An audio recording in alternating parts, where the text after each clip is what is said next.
Hello, people. Welcome to Eastern Nigeria, the land of the rising sun, and I remain the destroyed. On this video, we'll be looking at the 10 Igbo legendary speakers.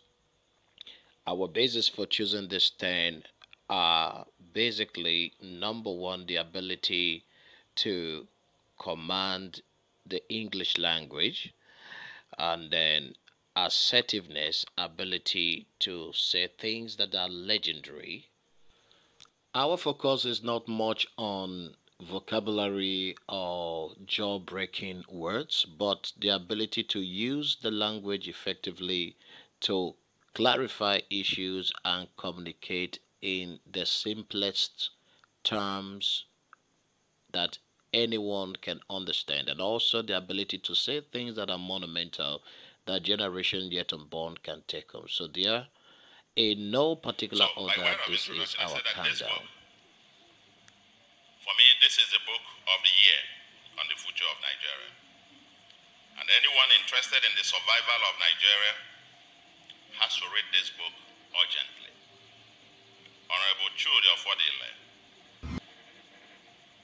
has done much of the research and thinking for us and provides useful markers on the road ahead. The literary style is gripping with pleasant storytelling, infused with strong analytical and empirical content that relies on historical records, while not shy to push his personal conclusions. Laced with humor, you read a whole bit of it. It's quite interesting. I remember him talking about Chimamanda Adichie's Half of a Yellow Sun, and remarking for Matakele na Furaya, Ide Odiva. He wrote that in Igbo.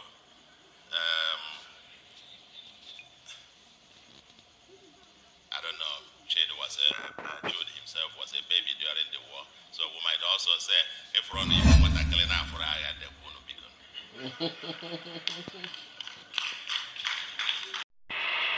I already believe this to be the case, judging from the unimpeachable evidence adduced by some distinguished international observers. The secondary reason is to outline my impressions after a brief visit to Nigeria and Liberia.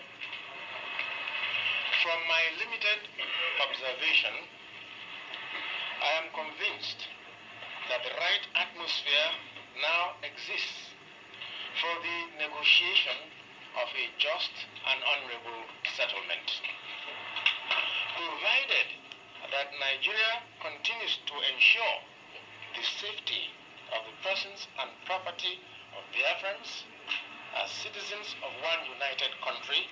The first one, yes, I led the first one.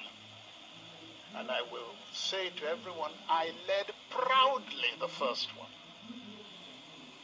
I don't think a second one is necessary. We should have learned from that first one. Otherwise, the debt would have been to no avail. It would all have been in vain. These sovereign nations look a load of nostalgia. No, the Commonwealth is extremely relevant, not only to its members, but to the wider world. The Commonwealth has passed through the experience of being a hangover of the British Empire. It has become a much more modern international organization that now embraces in its membership 53 located in all the different parts of the world. All of them see value in associating together under the rubric of the Commonwealth. And the Commonwealth renders services to them, identifiable services, and also faces the challenges that confronts the wider international community. So the Commonwealth is an increasingly relevant international organization. In the last 5 to 6 years, the Commonwealth adopted its Harare Declaration of Principles, which committed the Commonwealth to the pursuit of democracy, respect for human rights, rule of law, and so on. At the time that declaration was adopted, there were no less than 9 Commonwealth countries that were either... And what was that? That was my place in the world, my story. The story of myself, the story of my people. I was already familiar with stories of different people. Actually, good morning-ish. It's almost afternoon. Thank you for having me here. When I was researching my second novel, Half of a Yellow Sun, which is set during the Nigerian Biafran War that started in 1967, a woman told me a story about her elderly father. It was early in the war, and they were in their Biafran hometown, feeling relatively safe because the war seemed far away. Then suddenly they heard the loud, terrifying sounds of bombing very close to them, and they knew that they had only minutes to leave their home and run into the interior for safety before the Nigerian soldiers arrived. The elderly father was a wealthy man, but the only thing he rushed to take with him was his ikenga, a piece of wood, a beautifully carved piece of wood. But it wasn't just a piece of wood. It was also the repository of spiritual meaning. The ikenga represented his chi, his personal spirit, as well as his ancestors, his guardian angels. I was struck by this story. This man, facing the possibility of never seeing his home again, chose the thing that mattered most to him. Of course, he cared about his material possessions, but he believed that those could eventually be replaced, while his ikenga was irreplaceable. At some point, I began to miss my own. A gap in the bookshelf, was where a book has been taken out, and the gap is there.